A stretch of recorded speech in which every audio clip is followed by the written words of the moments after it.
d'arriver à savoir comment s'en sortir de cette spirale. Ma question est celle-ci concernant les disparus du beach. Je pense que dans cette disparition, il y a quand même l'ONU, le HCR. Je n'ai jamais entendu parler de l'ONU parce que quand on met des gens à partir du beach, Ngobila, pour arriver à Brazzaville, mais à Brazzaville, il y avait quand même le HCR qui devrait quand même essayer de voir la destination. Moi, je suis médecin. J'opère quelqu'un, mais je suis responsable ou je confie mon travail au réanimateur qui fera que la personne a repris conscience. Pourquoi ne pas également interpeller l'ONU, le HCR, qui est un organisme spécialisé, pour renforcer ce que nous exigeons de Sassou, parce que Sassou, c'est un élément de catastrophe. D'accord. Merci beaucoup. Nous allons prendre la dernière question avant de laisser la parole à nos auditeurs. Il m'a pas initié, je voulais voir l'exposé de Dr. Tounomani. C'était la question où vous avez parlé des associations au niveau de Paris, ils n'arrivent pas à faire une partie civile pour le démarquer. Quels sont les éléments il faut apporter? Nous savons bien que nous tous nous sommes victimes. Qu'est-ce qui manque pour construire le dossier, présenter au niveau des juges pour dire que tous les Congolais sont victimes de ce que le comportement de la famille Sassou et de certains nombres de... Je suis un peu étonné quand vous dites non, monsieur, vous n'êtes pas préjudice par rapport à ce qui se passe au Congo. Et je voulais savoir pourquoi. Et la deuxième question, c'est, je voulais adresser à Maître Moko. Je voulais savoir si nous savons la personne de Sassou est capable de faire ce que, parce que personne ne peut lui faire peur. Maintenant, s'il modifie la constitution, vous avez parlé d'alinéa au niveau de l'article 57, 58, mais s'il modifie, quelle est la conséquence juridique? Parce que nous savons que, quelle est la conséquence juridique pour Sassou, ou au niveau international, quelle est la conséquence juridique? Quels sont les recours en tant que Congolais pour demander à Sassou ce qu'il a fait comme modification? Je vous remercie. Une grande merci. Je prends bien pour dire Lambert. Oui. J'aimerais un peu revenir sur l'interview de Moussou. Il dit qu'il peut témoigner devant le tribunal français. S'il est, oui, s'il est. Oui, ben, moi j'aimerais savoir qu'est-ce qu'on peut faire pour qu'il témoigne, parce qu'il faut l'été, je fais cabinet témoigner. Et qu'est-ce qui est mis en place pour que Moussou vienne témoigner devant le tribunal français? Donc, merci infiniment. Alors, nous avons donc 8 questions. Je vous prierai de répondre à celles que vous avez perçues comme relevant de votre champ. Et celles qui ne vous concernent certainement pas directement liées à la diaspora et une question plus ou moins politique, il y aurait des éléments de réponse. Je vous remercie. Benjamin. Alors, il y a Lancina Camara qui pose la question de la saisine de la CPI. Bon, la saisine de la CPI, elle est prévue. Elle a failli même avoir lieu dans la première partie de notre procès. Tout simplement, je vais répondre globalement. En ce il se passe un problème. Ce qui se passe, c'est que nous avons confié l'affaire, et ça c'est vraiment congolais, nous avons confié l'affaire du beach à une organisation internationale. Ils n'ont pas que le Congo dans leur collimateur. Il existait à peine quelques Congolais qui s'en occupaient, quelques organisations. Alors donc nous voulons que la FIDH prenne le flambeau pour aller jusqu'à la CPI. Le problème, il est prévu. Lors de la dernière décision qu'on a eue associée, ils nous ont dit, si les Congolais peuvent venir en masse, à partir de ce moment-là, il va y avoir la légitimité que la FIDH va tirer de là pour aller jusqu'à... C'est prévu. Nous savons très bien qu'au bout d'un moment, la justice française sera inopérante. Elle ne pourra pas. Donc le problème, de toute façon, les problèmes de crimes contre l'humanité finissent toujours au niveau de la CPI. Ça, nous le savons.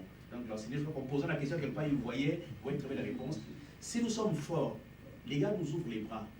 Hein, comme tout à l'heure, Coucou m'a corrigé quand j'avais dit utiliser. Non, on n'utilise pas les organes. Nous sommes la main dans la main, mais à condition que nous montrions vraiment que nous voulons y aller. Tu dis également, c'est la même chose, même au niveau des organisations africaines. Mais même s'ils n'acceptent pas, ça ne pose pas de problème. Mais il faut envie de pouvoir le faire. Donc, par rapport à cette question, pour finir, ce qui manque, c'est finalement comment dire, le management de cette affaire-là, aussi bien par les organisations françaises que par les organisations congolaises. Bon. Je n'ai pas envie d'être le porte-parole de... Mais disons que ce que je peux vous transmettre de des contacts en tant que PCCI, bon, c'est qu'ils sont demandeurs.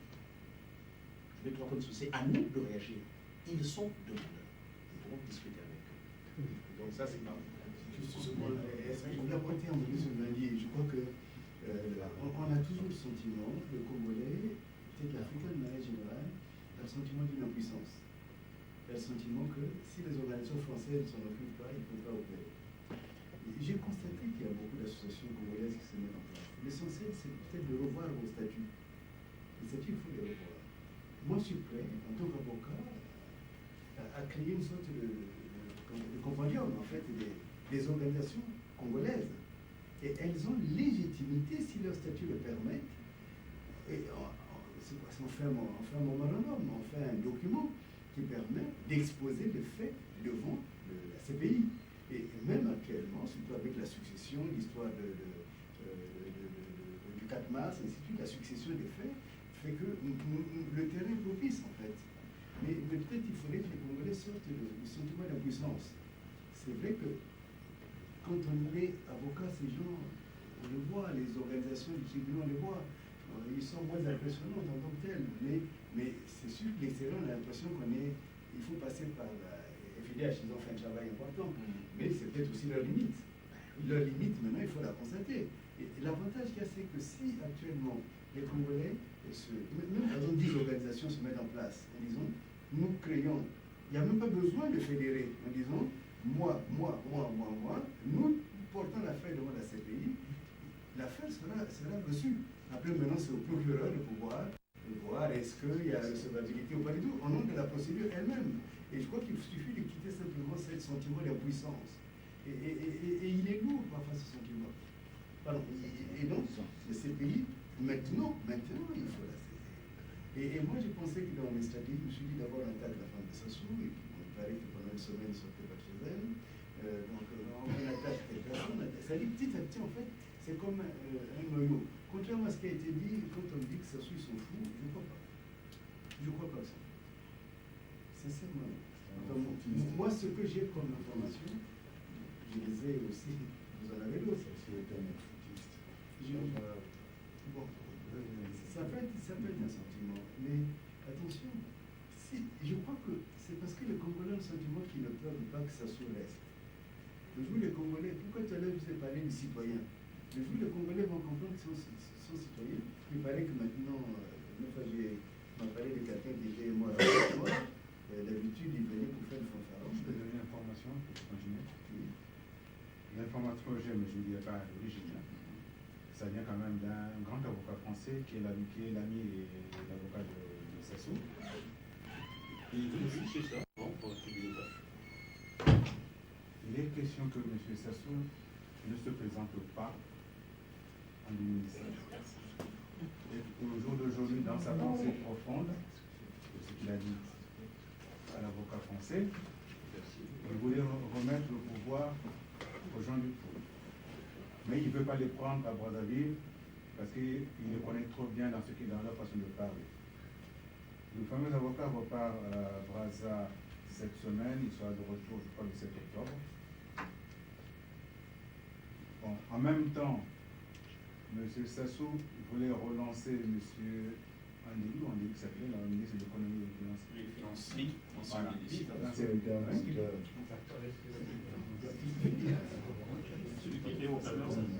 Je sais pas où ancien ministre de Finances. Voilà, il semble. Voilà. Donc, en gros, dans ce que j'ai, qu'on m'a dit d'une source sûre, c'est qu'il n'a pas envie de se présenter. Donc, ça pose la question de savoir s'il n'a pas envie de se présenter, quelle est la nécessité de toucher à la Constitution? Pourquoi faire? S'il veut le toucher, c'est parce qu'il veut se présenter pour faire sauter tous les obstacles. Donc, je voudrais, merci pour votre information. Je voudrais quand même qu'on va terminer avec les réponses aux questions qui ont été posées. Alors, M. Tchambou vous a posé une question sur le problème des plaintes possibles contre les sociétés qui ont les multinationales à l'époque du Félix de Souba. Pourquoi les biens mal acquis? Pourquoi il n'y a pas cette démarche inverse de la diaspora contre les... Donc, Benjamin. Rapidement, hein, je préfère donner des réponses au moins. Bon, dans la logique du travail que nous avions débuté quand nous avons mis ça en place, nous devons faire une rétrospection jusque-là. C'est-à-dire que pour nous, en ce qui concerne les problèmes de biens mal acquis, ça ne s'arrête pas au niveau de Sassou. C'est bien pour ça qu'on discute avec les gens, je leur dis, le problème des biens mal acquis est un problème important pour nous parce que ça va éclairer notre futur, mais notre avenir. Supposons que nous prenons le pouvoir aujourd'hui, qu'est-ce qui va se passer pour le problème des biens mal acquis? On fait quoi? On commence à autoriser les gens également à voler de l'argent. Il faut qu'on tape sur le fait de taper sur Sassou, de taper sur l'Issouba. C'est-à-dire qu'on le fera, c'est parce qu'à l'heure actuelle, il n'y a que quelques dossiers pour lesquels nous avons des éléments. Parce que ça, c'est notre problème également. C'est que nos amis français avec lesquels on travaille sont obligés d'avoir les éléments. C'est eux qui vont les chercher. Les Congolais ne leur donnent presque pas d'éléments. Donc, pour donner une réponse, je dis que le problème de l'Issouba n'est pas écarté. Ceux qui pensent effectivement qu'on ne s'intéressera pas à l'Issouba, c'est pas vrai qu'on s'intéressera. Sauf que nous avons quand même... il y a une priorité dans les combats. Hein. Pour le moment, c'est ça qui nous empêche de fouiller là-dedans. Mais il est prévu effectivement que nous fouillons jusque-là. Un franc est un franc, même lorsqu'on a... Non, permettez-moi de préciser. Je veux préciser la question parce que j'ai l'impression que... C'était pas ça. Non, Il évoquait... L'enjeu, je crois, qui est posé, c'est l'enjeu des multinationales. Je pense qu'en réalité, évidemment, le risque est très important, mais c'est pourquoi tout à l'heure je disais qu'il faut que les Congolais apprennent à mutualiser même leurs organisations, même leurs engagements. C'est-à-dire que si les Congolais, par exemple, je ne sais pas si moi j'ai une liste, pas seulement une liste, un véritable engagement, ils disent organisations congolaises qui disent, écoutez, nous on est solidaires, on veut que les causes congolaises soient posées. Il y a les banques, donc il y a les banques qu'il faut attaquer, parce que beaucoup d'argent du Congo dort ici, et dort à l'extérieur. Donc il y a les banques, parce que justement, même s'il y avait aujourd'hui, ça se n'existait plus le pouvoir, mais il ne faudrait pas que le trésor soit vide. Comment vous allez fonctionner? Tout l'argent du Congo est à l'extérieur. Donc ça aussi, il faut s'en occuper. Comme les multinationales, il faudrait s'en occuper. Donc en fait, je crois que ce n'est pas un combat sélectif. En ça, je rejoins tout à fait ce que disait Benjamin. C'est vrai que ceux qui ont porté cette affaire, ils ont eu un mérite énorme. C'est quand même d'avoir hissé haut le drapeau sur les deux problèmes, à la fois l'acquisition des biens, mais également je dirais ce crime grave, hein, l'histoire de Beach, disparu de Beach, c'est vrai qu'il faut les qualifier de plus en plus, passer à une qualification plus importante. Mais il y a aussi le volet économique, en fait, financier. Donc il n'y a pas une sorte de sélectivité. Et je crois que les gens qui refusent de renvoyer les gens en disant oui, pourquoi vous occupez pas des multinationales, c'est disons du mauvais esprit. Mais le combat a besoin d'un cheminement. Je crois que ce qui manque, peut-être, c'est ce que vous commencez là, hein, parce qu'on dit toujours que ça manque, mais une initiative comme celle-ci, c'est bien le début d'initiative. Vous voyez? Si en sortant d'ici, nous sortons avec l'idée que moi, je suis prêt à... Bon, c'est vrai que, moi souvent je dis aux gens, mon cabinet est ouvert, mais il faut venir le matin. À 8h30, je peux vous offrir un petit déjeuner. Souvent, je n'y arrive pas. D'accord. Pour répondre à la question, non, enfin, puisque effectivement j'ai répondu, je vous donne un exemple pour dire justement que ce problème est vu. Il y a une plainte qui a été déposée en 2001 contre BNP Paribas pour préfinancement, les préfinancements qu'ils ont fait en accord avec même avant Sassou. Donc, en quelque sorte, ça se fait, mais le problème c'est que c'est le pot de terre contre le pot de fer. C'est-à-dire que les amis avec lesquels nous travaillons ici, donc, sont les Français. À partir du moment où nous voulons porter plainte contre une organisation française, la solidarité s'arrête plus ou moins là, pour dire que c'est nous qui devrons. D'ailleurs, cette plainte-là n'est pas des lois, M. Leloir l'a rejetée. Hein. C'est la PCC Rupture qui était allée pour essayer de la faire. D'ailleurs, bon, on peut sortir les secrets. Nous avons eu des problèmes avec nos amis avec lesquels nous voyons les biens mal acquis. Parce que cette plainte-là, c'est une plainte qui a été déposée en dehors des biens mal acquis. On a voulu attaquer BNP Paribas en disant que ça fait un moment pour faire des préfinancements depuis les Souba, pour l'achat des armes, etc. Parce que, eh oui, tu te rappelles l'argent qui existe encore au niveau de la Suisse, où personne n'a touché, j'ai pas envie de citer un certain nombre de gens, il y a des signatures d'un certain nombre de nos amis qui sont. Cet argent n'a pas été touché, notamment au niveau de monsieur, il doit s'appeler comme ça, il y a des actes qui sont passés par lui. La BNP a financé ça.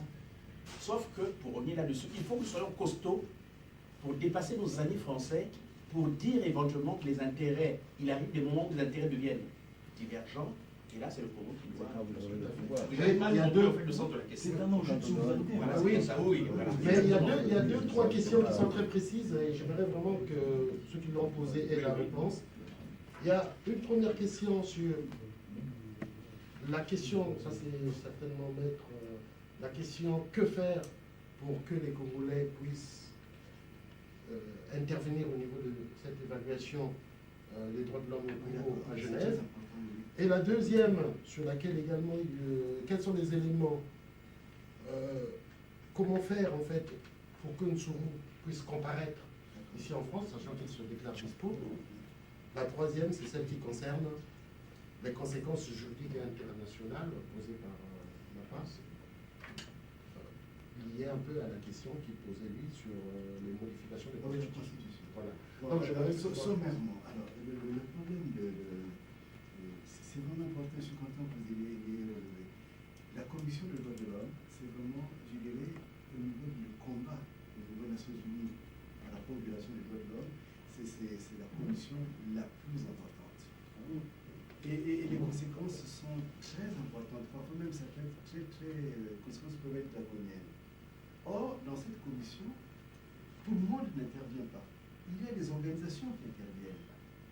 En fait, ce qu'il faut faire, c'est qu'il faut que vous travaillez, si vous pouvez le faire, travailler en commission pour faire des remontées d'informations. Des remontées d'informations, c'est-à-dire qui consiste à dire, voilà, dans tel domaine, voilà les violations. Voilà. Et j'ai expliqué d'ailleurs dans l'interview, vous savez, je disais que tout le monde se plaint beaucoup. Pourquoi? Parce que les gens pensaient que Mbemba voulait renverser Sassou. En réalité, ça n'a rien à voir. Simplement parce que Mbemba est le président actuellement de la Commission des droits de l'homme au Congo. Donc en fait, c'est pour cette raison que vous allez voir qu'une fois la commission est passée, Mbemba va être relâché, va être élargi, comme on dit, parce que simplement, c'est lui qui était la courroie qui transmettait l'information au niveau des Nations Unies. Vous comprenez? Donc il faut savoir comment le sens de l'aiguille. Donc ce qu'il faut concrètement faire, moi je peux vous laisser les coordonnées. Je ne peux pas exposer ce diplomate qui s'en occupe, c'est aussi mon rôle de savoir sauvegarder les secrets. Les personnes, mais je disais les personnes qui veulent le faire, ça va demander un travail, là on dit, je crois que c'est vers le 15 octobre, mi-novembre, ça va se passer. Donc c'est un travail énorme. Et moi je veux mettre en relation avec toutes les organisations qui vont voter, qui vont examiner les rapports. Le rapport du Congo est déjà arrivé. Il y a eu des viols au Congo, on ne les a pas présentés comme des viols. C'est uniquement des difficultés de relations, de ceci. Vous voyez, donc tout est très édulcoré. Évidemment, si les décisions vont être prises sur cette base-là, il n'y aura pas de condamnation. Vous comprenez? Mais si vous avez des situations extérieures que vous avez à exposer, moi je vous mettrai en relation avec ces organismes. Il y en a en France, je crois que FIDH participe aussi. Donc en fait, il y a des organisations qu'il faut nourrir, ce qu'on appelle le lobbying. Vous voyez?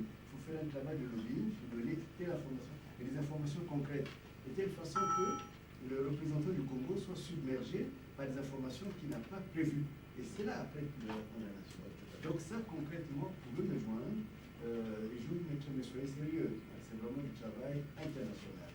Je pense que ce que nous allons faire, nous essaierons de tenir un trait d'union avec Maître Koukou pour que, éventuellement, les autres, des amis qui sont intéressés à la fin de séance, on leur donnera la démarche, comment faire pour être en harmonie, oui, parce qu'il devra se se laisser pour se libérer pour des besoins professionnels. Alors, les deux autres points, et puis Je voudrais faire la proposition de faire une réponse globale parce que le temps est en train de doubler. Je veux peut-être répondre directement à toutes les questions concernant en un bloc, comme ça. Oui, quand Maître aura fini. Oui, d'accord. mais moi, c'est vite fait. En fait, l'erreur de Nsourou, et je l'ai fait dire aussi à Mbemba, bon, Mbemba, c'est très bien, maintenant il a pris une chausse-pied comme avocat, c'est un bon avocat. C'est-à-dire que le problème du Congo, si un jour vous êtes coincé au Congo, ne prenez pas les avocats congolais. Vous voyez, c'est-à-dire qu'il faut, Nsourou doit prendre un avocat ici. Pas forcément concours, mais je dis qu'il y a des avocats sérieux, des avocats capables de prendre les choses. Donc en fait, cet avocat, quand Nsourou dit, moi je suis disponible pour pouvoir témoigner, c'est simple, parce que le dossier des disparus du Beach est un dossier qui est encore ouvert. Donc en fait, sa déposition, son avocat doit faire le relais en disant Nsourou est prêt à pouvoir témoigner. Dans ces cas, il aura la convocation de la justice française. Et une fois que la justice française l'a convoqué, maintenant, et ce qui est intéressant, c'est que c'est là qu'on est à cheval entre le judiciaire et le politique. Ça signifie que, ça se veut dire, ne part pas en France. Mais on relève là, c'est toujours là, l'avocat va dire, vous voyez bien, vous voyez, et là l'engrenage est mis en place. Mais le problème, c'est que je ne sais même pas s'il est un avocat, je ne crois pas qu'il est un avocat ici. C'est facile de faire des intentions, de dire, moi si on me convoque, mais qui va te convoquer? Il y a une possibilité de dire, moi j'ai des choses à dire à la justice, et je me présente, je me constitue. On se constitue, il faut que l'avocat se constitue auprès du juge d'instruction qui vient à l'affaire, et là, Nsourou, automatiquement, dès qu'il a déclaré, on le convoque. Vous comprenez? Mais souvent chez nous, bon, il y a le micro qui est à thèse, et puis voilà. Bon, mais non, l'histoire de la convention, de la Constitution. La Constitution, en fait, c'est la bonne affaire des Congolais. C'est peut-être ça qu'il fallait comprendre. Les Congolais doivent gérer la Constitution. C'est pourquoi tout à l'heure je parlais de la citoyenneté, le thème de souveraineté. En fait, si les Congolais font un mouvement pour dire nous ne voulons pas, c'est-à-dire s'il y a un mouvement comme on a vu en Tunisie, comme on a vu là-bas, la communauté internationale va se mettre en mouvement. Vous comprenez? Mais ce n'est pas parce qu'on va modifier la constitution au Congo que ce sera un crime au niveau international. C'est difficile à faire valoir. Mais par contre, si les gens manifestent leur volonté en disant nous ne voulons pas cela, se mettre à défiler, se mettre à faire quelque chose. Comme ça s'est passé au Sénégal. Voilà. Et le Sénégal, c'est ce que je disais moi, le roi de Croyer, bon, c'est un confrère, il est très bon. Mais là, il a mal compris. Il croyait que c'était suffisant. Mais vous voyez comment les Sénégalais se sont mobilisés. C'est peut-être pas, ça n'a pas pris l'ampleur de la Tunisie, mais ça fonctionne. Et il faut que les Congolais, peut-être qu'il faut que chaque Congolais qui a des relais à l'extérieur, que j'entends au Congo, qu'on puisse avoir des stratégies de communication. Vous voyez? Est-ce que j'ai bien répondu? C'est tout à fait.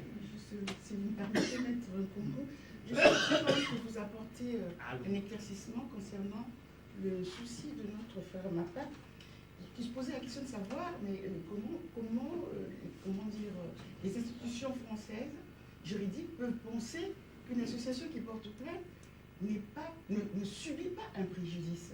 Donc je souhaiterais que vous expliquiez que les associations actuellement, en fonction de leur statut, peuvent expliquer le préjudice subi en portant plainte. C'est ça. C'est-à-dire qu'en fait, c'est pour ça que je disais que souvent, le fameux complexe dont on parle, il le suit toujours. Dès l'instant que les Français sont dans une affaire, on a le sentiment qu'elle est bonne. Hein, elle est filiale chez les liens, donc ça marche. Non, vous avez la possibilité. Mais je crois par contre, ce qu'il faut, c'est, la Vanille est venue me voir, on a discuté des statuts, ils m'ont montré les statuts, il y a des points sur lesquels on peut faire revenir, il y a une manière d'organiser, de diriger la plainte pour que ce soit recevable. Donc, c'est peut-être au niveau des statuts. Parce que, attention, les statuts, on peut les modifier en cours de route. Mais ça n'enlève pas la durée, puisqu'il faut une durée, je crois que c'est 5 ans. Il faut que la société puisse avoir au moins 5 ans d'existence. Donc, vous modifiez vos statuts avant de pouvoir porter la plainte. Vous comprenez? Et c'est tout.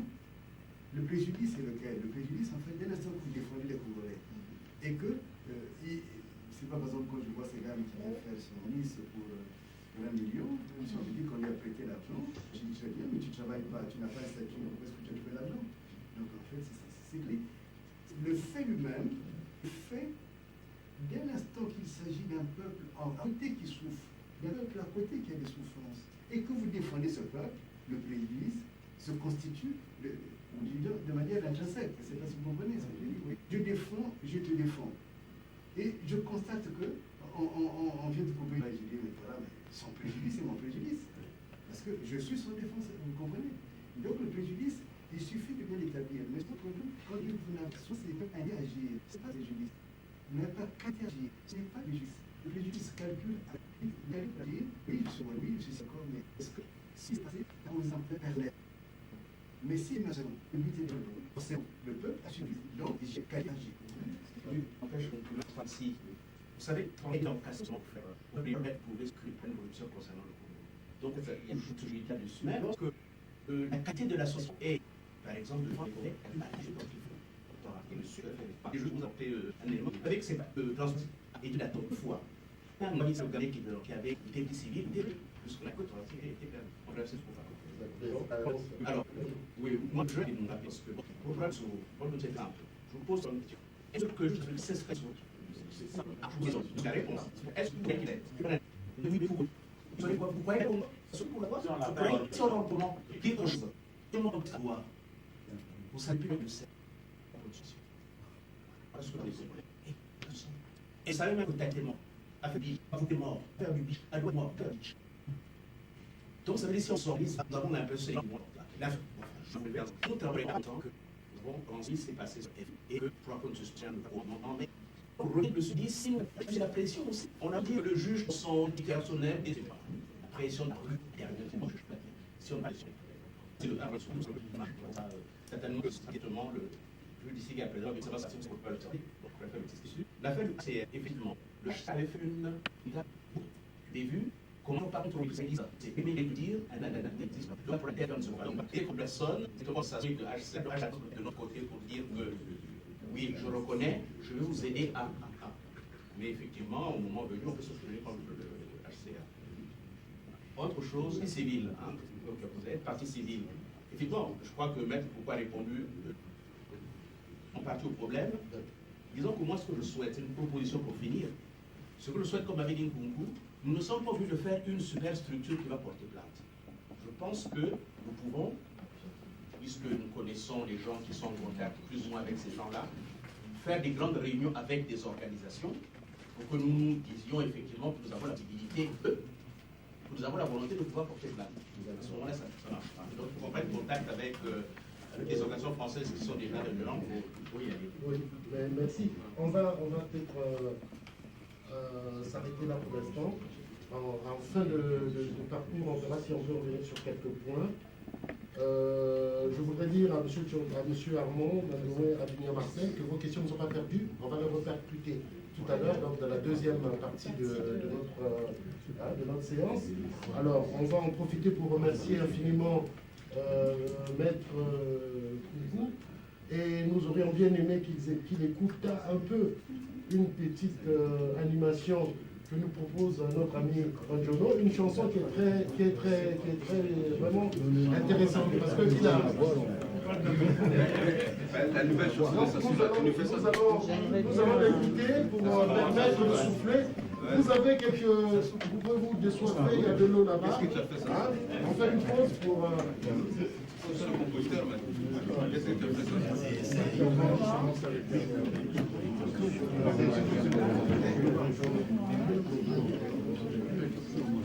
Non, je vais aller là-bas.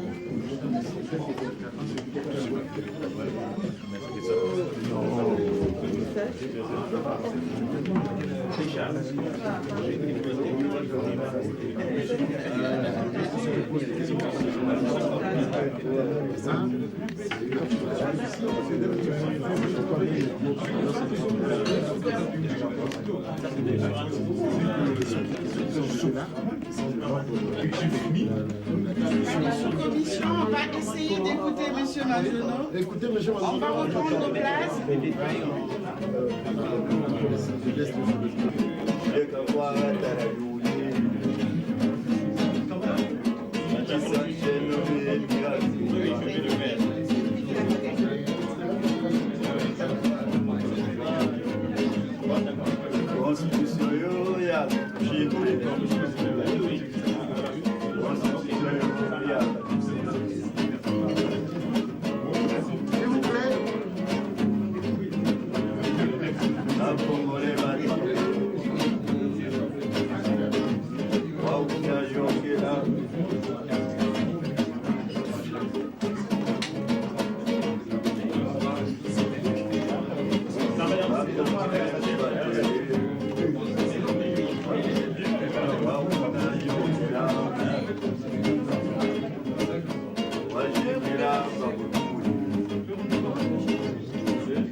S'il vous plaît, vous pouvez s'asseoir comme vous êtes servi. Kamani, là, vous participez à la bagaille. Bon, si je suis sérieux, il n'y a pas de possible.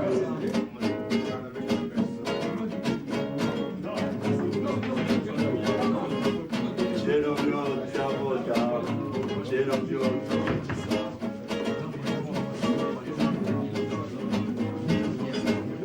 Voilà, voilà.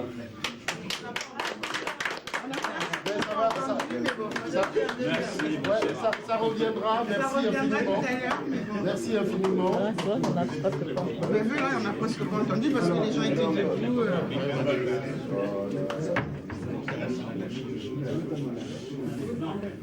Anissé. Chers amis, chers compatriotes,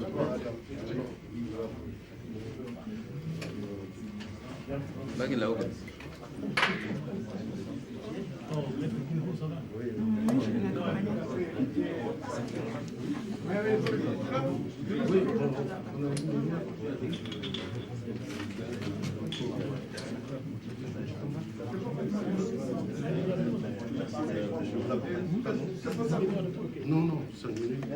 Merci, maître. Merci beaucoup. Merci. On reprendra contact avec ça. Alors, compte rendu pour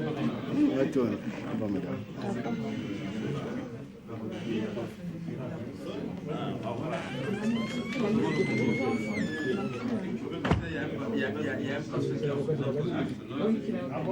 Je connais pas. Les gens toujours faim. Ils sont debout, ils ont bon. Voilà.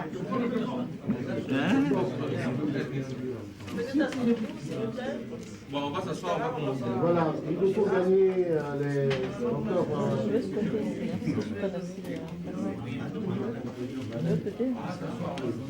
Non, c'est des branches. On vous laisse 2 minutes pour gagner vos places, s'il vous plaît. Il y a une prise là-bas, oui.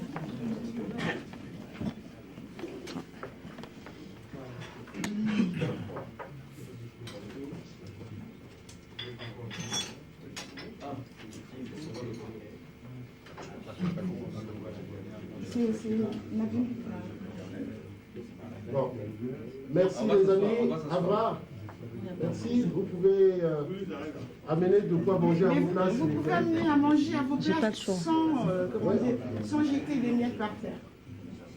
Et le temps qui coule, on en a jusqu'à 18h30. Donc s'il vous plaît. Tu vas devoir me supporter. Il n'y a pas de question.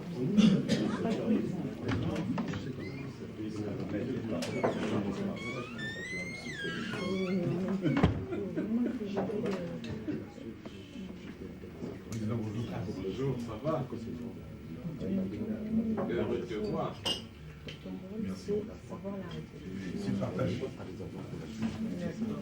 Au début de mon message, nous avons tous compris, je disais, il y a eu tout au long de l'histoire l'inaction de ceux qui auraient pu agir. Tout à l'heure, on a vu qu'il s'est posé beaucoup de problèmes dans notre pays, les crimes de sang, les crimes économiques. Nous pensons que nous nous engageons à agir. Ça a été le sens profond de la contribution en fait de Maître Foucault tout à l'heure, que nous pouvons agir.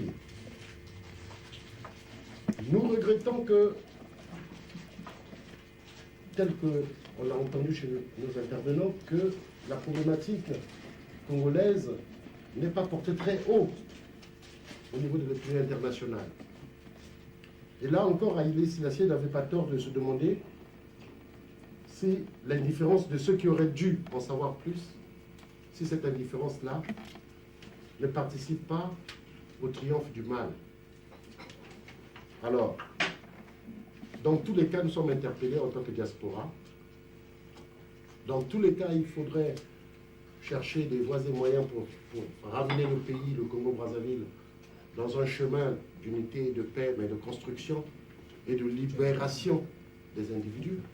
faudrait que nous croisions notre regard autour d'un certain nombre de propositions. C'est pourquoi l'initiative conduite par notre intervenant qui est à ma gauche, président du CODICOR et du comité d'action, se fonde autour de la question de la restauration de la démocratie. Que faut-il faire pour restaurer la démocratie au Congo? Et je serais bien heureux qu'il puisse vous donner sa vision, ou la vision des organisations qu'il représente, sur cette question intéressante et espérée par tous les Congolais, de France comme du Congo-Brazzaville. Donc, à toi la parole, mon cher Raphaël. C'est le président du CODICOR et du comité d'action. Merci, mon cher Alexis. Mesdames, Messieurs, les journalistes et les représentants de la presse, ici présents, distingués invités, et je dirais mes chers compatriotes. Je vais vous dire deux mots juste sur l'urgence de la convocation des États généraux de la Nation en vue de la restauration de notre démocratie. Comme vous le savez, les compatriotes, et pour ceux qui ne le savent pas, la République du Congo a vu le jour le 28 novembre 1958. Fort est de constater aujourd'hui que l'échec est criant. Pourquoi je dis que l'échec est criant? Parce que notre histoire, je crois que quelqu'un le disait, est une série de catastrophes. Catastrophes politiques, catastrophes sociales et bien sûr, catastrophes naturelles. Comment sommes-nous arrivés là? C'est la question que l'on se pose. Disons que juste après la proclamation de la République, en 1959, nous connaissons nos premiers événements. Conflit fratricide. Les Congolais s'opposent. Nous essayons de juguler la situation. Mais était-elle jugulée réellement? Telle est la question. Nous avons connu donc le président Youlou, qui quelque temps après, peut-être 3 ans après, va se retrouver, j'ai envie de dire, déposé par un groupe d'amis, politiques bien sûr, et donc on verra l'arrivée du président Massamba Deba. Le président Massamba Deba arrive, nous sommes toujours dans les contradictions, puisque je parle de catastrophe politique. Nous sommes toujours dans les contradictions. Massamba Deba arrive avec un certain nombre d'amis. Au sein de ses amis, divergence, je ne dirais peut-être pas politique, mais d'orientation. Et voilà que un autre groupe arrive avec, bien sûr, le président Marien Ngouabi. Marien Ngouabi arrive aussi avec un groupe d'amis. Et nous sommes toujours dans cette série de catastrophes, divergences malentendues. Et le président Marien Ngouabi, malheureusement, connaîtra une fin fatale, triste, assassiné. Tout simplement parce qu'il y a eu incompréhension politique. Et d'aucuns disaient ici, dans la même salle, j'ai entendu dire que une rumeur qui semblerait que le président Sassou veut donner le pouvoir aux gens du pôle. Mais dans la circonstance de la mort du président Ngouabi, nous en étions à la même situation.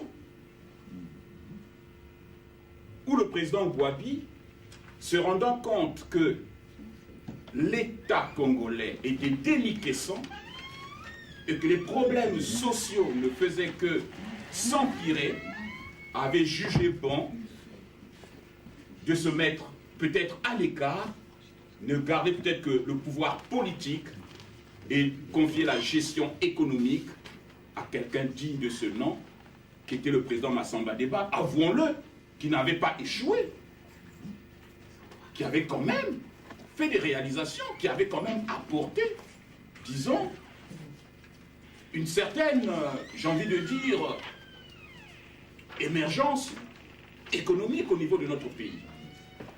Malheureusement, le président Gwabi est assassiné. Nous rentrons dans une spirale de violence, donc catastrophe. Assassinat, on en a parlé ici. Disparition, arrestation arbitraire. Les Congolais ne savent plus qu'est devenu l'État. Nous sommes dans un état déliquescent. Mariam Gwabi assassiné, donc c'est le président actuel, Sassou Nguesso, qui bien sûr prend le pouvoir. Avec bien sûr une junte militaire qu'on a appelée le CMP. Et pour faire passer la pilule, il fallait glorifier la mémoire de celui qui avait été assassiné. Une année plus tard, on dira, arrêtez-moi ça, c'est maintenant nous qui dirigeons. Et le CMP dirige, mais seulement quand le CMP dirige, serait qu'on a vu à la tête Joachim Yombi Opango, mais qui en réalité n'avait pas le pouvoir. Parce que le pouvoir était maintenu par Denis Sassou Nguesso. Mais ne sachant pas comment le prendre à l'instant, dans l'immédiat où Gwabi meurt, se met en retrait pour mettre en avance Yombi Opango, pour bien sûr mieux le buter. Et c'est ce qui s'est produit en 1979, avec son mouvement qu'il a appelé le 5 février, le mouvement du 5 février. On a fait croire qu'effectivement ce sont les populations, et déjà, on parlait des biens mal acquis. Parce qu'on parlait de Yombi, qui aurait spolié l'État, qui aurait pris l'argent de l'État pour s'acheter des choses avec extravagance. Et comparé, disons, aujourd'hui, j'ai envie de dire que c'était pire aujourd'hui. Enfin bref, donc Sassou prend réellement son pouvoir. Et les arrestations continuent. Les disparitions continuent. On parle des jeunes filles qui sont mutilées dans des quartiers de Brazzaville. Le Congo va mal. Et on arrive bien sûr avec les événements du mur de Berlin. Et en 89, et c'est en novembre, je pense, et il y a eu, à travers tout cela, l'effervescence au niveau des nations, et d'où le président Mitterrand, au cours d'une conférence à la Baule, dira désormais l'aide doit être conditionnée par des avancées démocratiques dans les États africains. Et c'est là que nous arrivons à ce que nous avons appelé, nous, la conférence nationale souveraine de 1991. Un élan. Le peuple congolais a vidé son contenu, ce qu'il avait de... Ça, j'ai envie de dire, sa rancœur, ses tristesses, ses malheurs, ses misères. Ça a duré presque 1 mois, je pense. Sinon plus, 3 mois.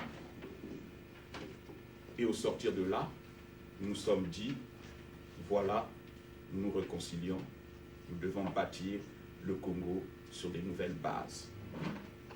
Mais j'ai envie de dire que la question n'était pas épuisée. Sur quelle base devons-nous bâtir le Congo réellement? Et avec qui? Il y a eu le gouvernement de transition, bien sûr, de Milongo, qui a bien fait son boulot, puisqu'il a,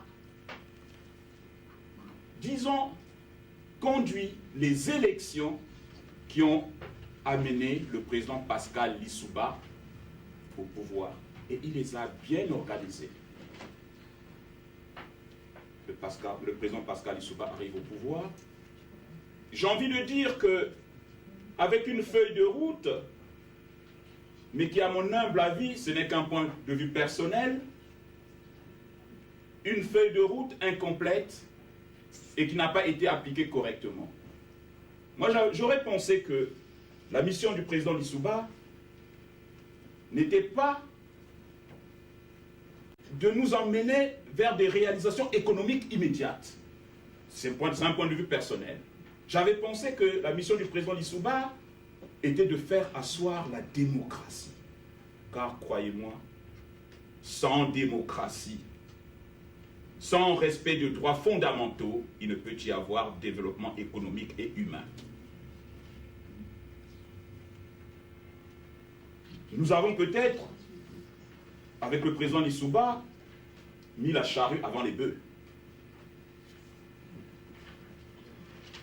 Sans pour autant penser, bien sûr, à cette série de catastrophes qui a émaillé le Congo pour en arriver, bien sûr, à la démocratie naissante en 1992. Et voilà, patati patatra, qu'arrive le coup d'État. Mais avant que le coup d'État du 5 juin, qui aboutit le 15 octobre, n'arrive, il y a eu quand même des conciliabules à travers l'UNESCO, parce que la question qui se posait, c'était l'organisation des élections. J'en passe les gouvernements de 40-60, mais on arrive à des contradictions fondamentales sur les élections. Et sous l'égide de l'UNESCO, on a fait venir tous les responsables des partis politiques. Et le document, je pense que je l'ai chez moi, chacun de nous, les Congolais, doivent l'avoir, où tout le monde a paraphé. On se disait, nous allons aller vers peut-être une alternance ou alors vers la reconduction du président Lissouba. Et voilà que le 5 juin, au matin,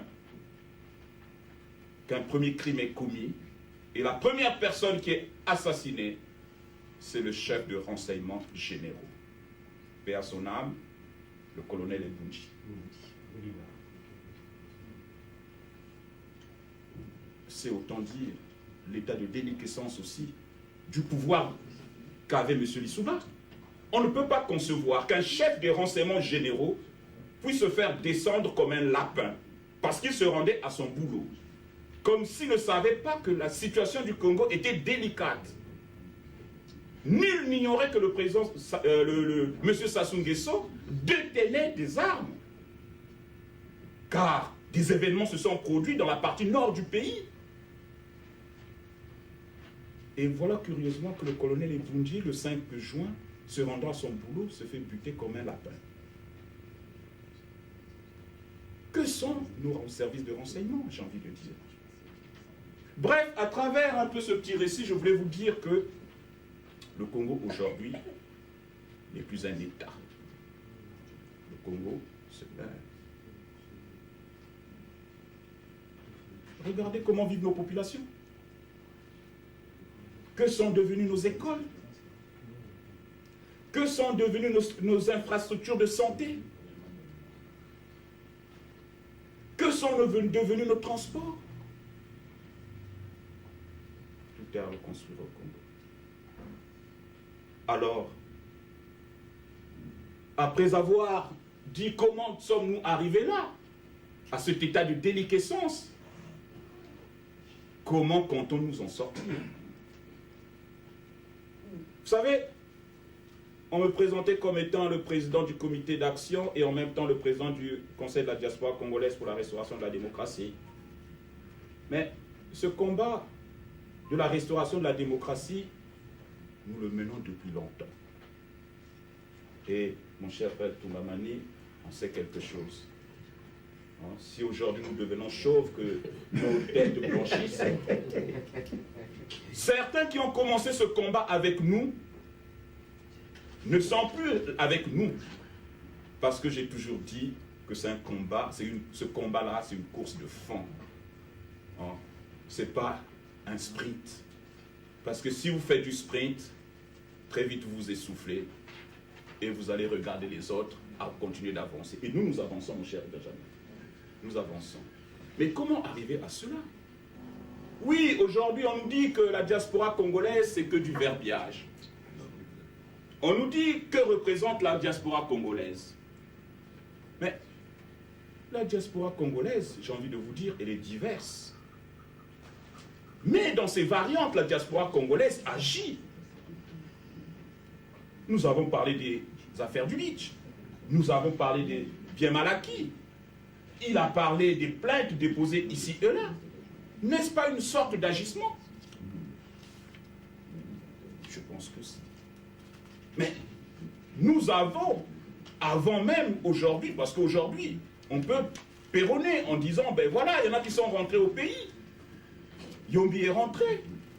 Il était en exil. Le président Kolela était rentré. Il était en exil. Et bien d'autres sont rentrés. Ils étaient en exil.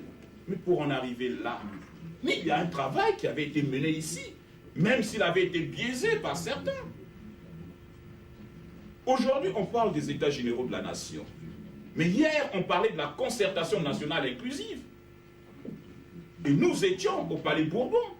Mais avant d'en arriver au Palais Bourbon, nous travaillions souterrainement pour faire de sorte que les protagonistes de la crise de 1997 s'asseyent sur la même table et trouvent des solutions pacifiées pour que tous puissent rentrer au pays et voir dans quelle direction mener le Congo. Malheureusement, ce travail de coulisses n'a pas abouti. Nous avons eu un médiateur, en la personne du pasteur de Clermont, avec lequel nous avons travaillé minutieusement, qui a même fait le déplacement jusqu'à Brazzaville, qui a été voir le président Sassou Nguesso, qui lui posera des conditions. Moi, je veux bien, mais à condition qu'il me reconnaisse comme président. Ce que les autres avaient fait. Il avait reconnu comme étant le chef de l'État.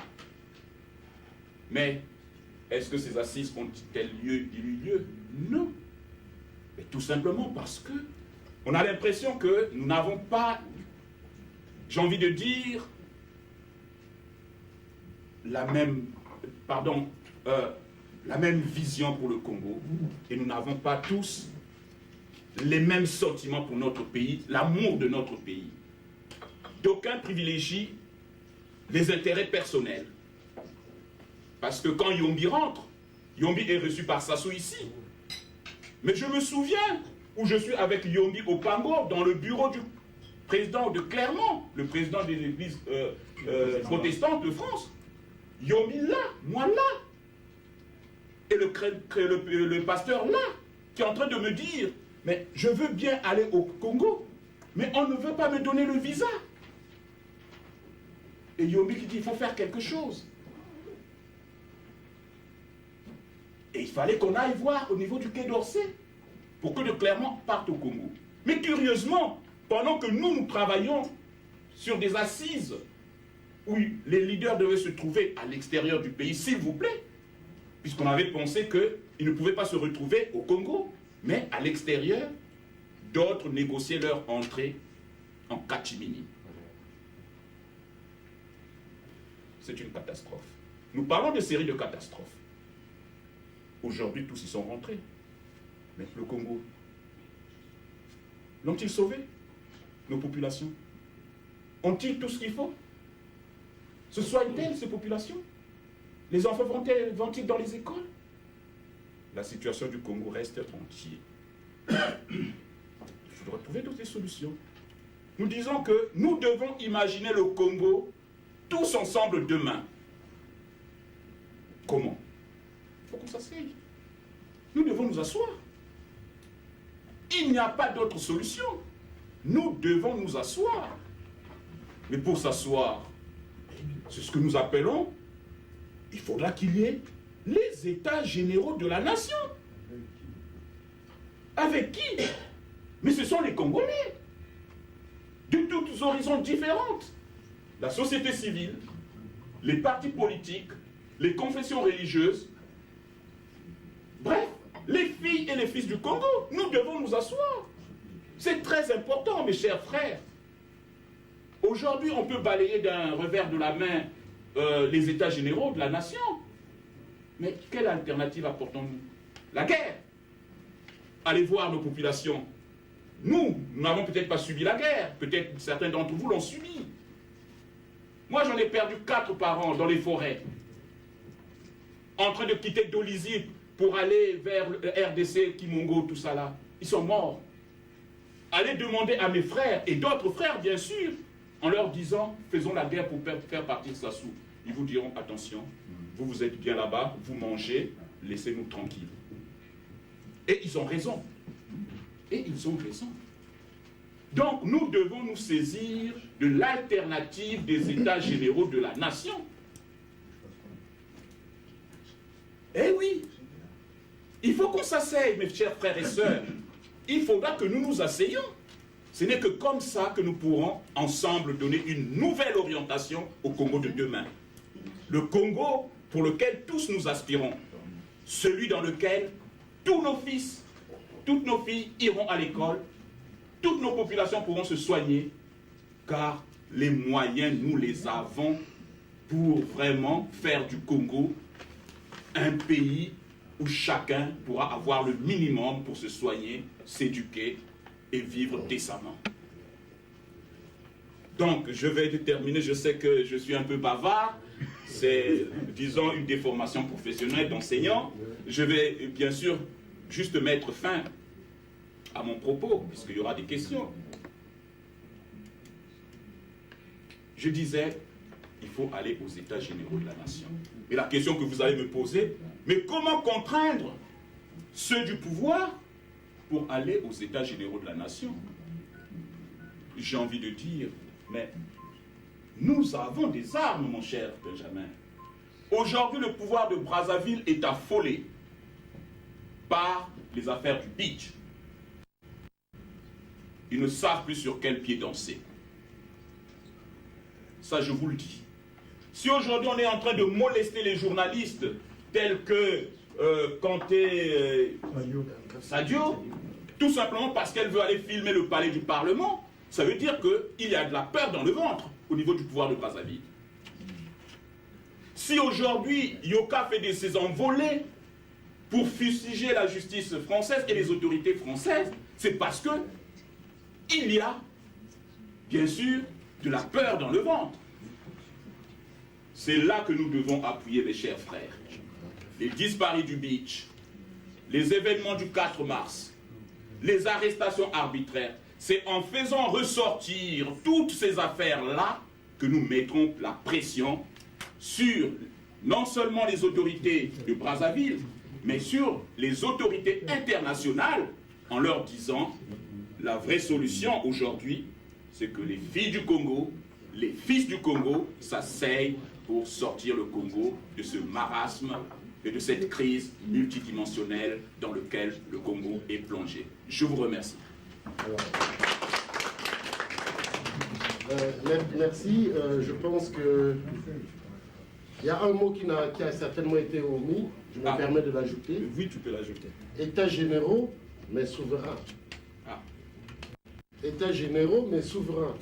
Sinon, si c'est des États généraux sous le contrôle du pouvoir de Brazzaville, on peut penser que ça peut prendre tout, c'est pas la même chose. Mais par contre, c'est ce qui a bien été dit. Et derrière cette idée des États généraux, en fait, on peut le remarquer que la question n'est pas que congolaise. Nous avons de plus en plus de pays africains qui sont confrontés aux mêmes problèmes. Et l'analyse des problèmes doit prendre en compte les démarches, peut-être dépasser parfois ce qui se fait ailleurs. Et le groupe du manifeste, avec bien sûr les organisations associées, entend prolonger son initiative pour l'élargir au-delà de la communauté congolaise, faire en sorte que les problèmes africains se rencontrent, parce qu'il y a plusieurs pays africains qui ont les mêmes soucis et qu'il y a une méthodologie et un esprit à dégager. Alors, dans le cadre donc, des célébrations internationales des conférences nationales africaines des années 90, il y a des initiatives qui vont arriver en février 2014. Et nous pensons que au cours de ce mois, il serait possible d'amplifier cette revendication de la concertation comme mode de résolution des problèmes, mais également du respect des constitutions comme le principe fondateur des républiques. Donc une concertation citoyenne et panafricaine probablement aura lieu autour du terme de respect des constitutions et la normalisation des alternances en Afrique. On se rend bien compte que la problématique des alternances de pouvoir en Afrique est aujourd'hui la cause première de nos malheurs. Donc probablement que nous gagnerons beaucoup à créer une unité de vue des diasporas, aller plus loin avec les autres pays